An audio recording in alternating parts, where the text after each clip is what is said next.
Disney's Winnie the Pooh and the Blustery Day. Winnie the Pooh, or Pooh for short, lived with his friends in the 100-acre wood.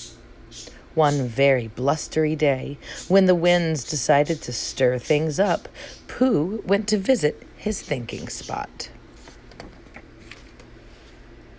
As Pooh sat there, trying hard to think of something, up popped his friend Gopher. "Say, Pooh, if I were you, I'd think about skedaddling out of here.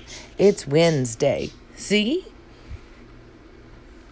Pooh thought that sounded like a lot of fun. "Then I think I shall wish everyone a happy Wednesday, and I will begin with my dear friend Piglet." The wind was blowing very hard as Pooh neared Piglet's house. "Happy Wednesday, Piglet. I see you're sweeping leaves." "Yes, Pooh, but it's hard. This is a very unfriendly wind." Just then, a big gust blew Piglet up into the air. Pooh watched in surprise. "Where are you going, Piglet?" "I don't know, Pooh. Oh, dear." Pooh tried to help, but when he grabbed Piglet's sweater, it began to unravel.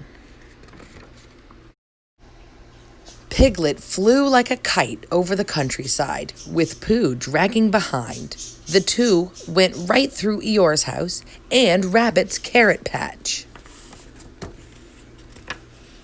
Then, with the blusteriest, gustiest gust of all, Piglet and Pooh were blown right up to Owl's house in a tall tree. "Pooh, Piglet, this is a special treat. I so rarely get visitors up here. Do come in." Owl opened his window and in blew Pooh and Piglet. The wind blew harder and harder until finally Owl's tree, along with his house, crashed to the ground. Everyone from the 100-acre wood came to help Owl, but only gloomy old Eeyore seemed to know what to do. "If you ask me, and nobody has, I say when a house looks like that, it's time to find another one. A thankless job, but I'll find a new one for him." And off he plodded. Finally, the blustery day turned into a blustery night. To Pooh, it was an uncomfortable night full of uncomfortable noises. And one of the noises was a sound he had never heard before. Growl! Pooh got up and went to his door to investigate. "Hello out there. Oh, I hope nobody answers." Just then, a funny-looking animal bounced into the room. "Hi, I'm Tigger. T-I-G-G-R." Pooh put down his pop gun. "You scared me." "Sure I did. Everyone's scared of Tiggers." "Well, what's a Tigger?" "Glad you brought that up, chum." Then Tigger bounced around the room to show Pooh what a Tigger was. Tigger stopped bouncing. "Did I say I was hungry?" "Not for honey, I hope." "Yuck! Tigers don't like that icky, sticky stuff." "Well, I better be bouncing along. TTFM. Ta-ta for now." The wind continued to blow. There was a clap of thunder, and it began to rain. And it rained, and it rained, and it rained. By morning, the 100-acre wood was flooded. Pooh tried to rescue his honey by eating it all for breakfast. He was upside down, licking the bottom of the last pot, when the water floated him right out his front door. At Piglet's house, the water was coming in through the window. He wrote a message and put it in a bottle. The message read, "Help, Piglet, me." The bottle floated out of his house and out of sight. Christopher Robin lived high on a hill where the water couldn't reach.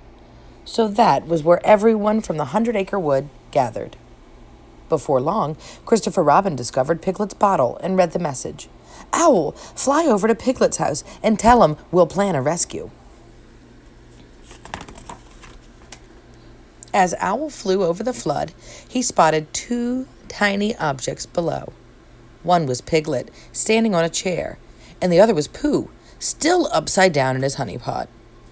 Owl called down to them and told them of the rescue. "Be brave, little Piglet." "Thank you, Owl, but it's awfully hard to be brave when you're such a small animal." Pooh and Piglet eventually floated to the very spot where Christopher Robin was waiting.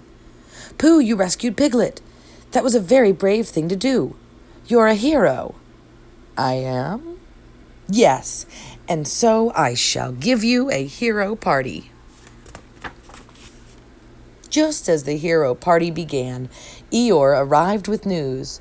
"I found a house for Owl. If you want to follow me, I'll show you." Eeyore led them through the woods, and to everyone's surprise, stopped in front of Piglet's house. "This is it." Pooh tried to convince Piglet to speak up. "No, Pooh, this house belongs to our good friend Owl. I shall live. You shall live with me." Pooh put his arm around his little friend. Christopher Robin was especially proud. "That was a very grand thing to do, Piglet, giving your house to Owl." And so the one hero party became a two-hero party. Pooh was a hero for saving Piglet's life, and Piglet was a hero for giving Owl his grand home in the beech tree. The end.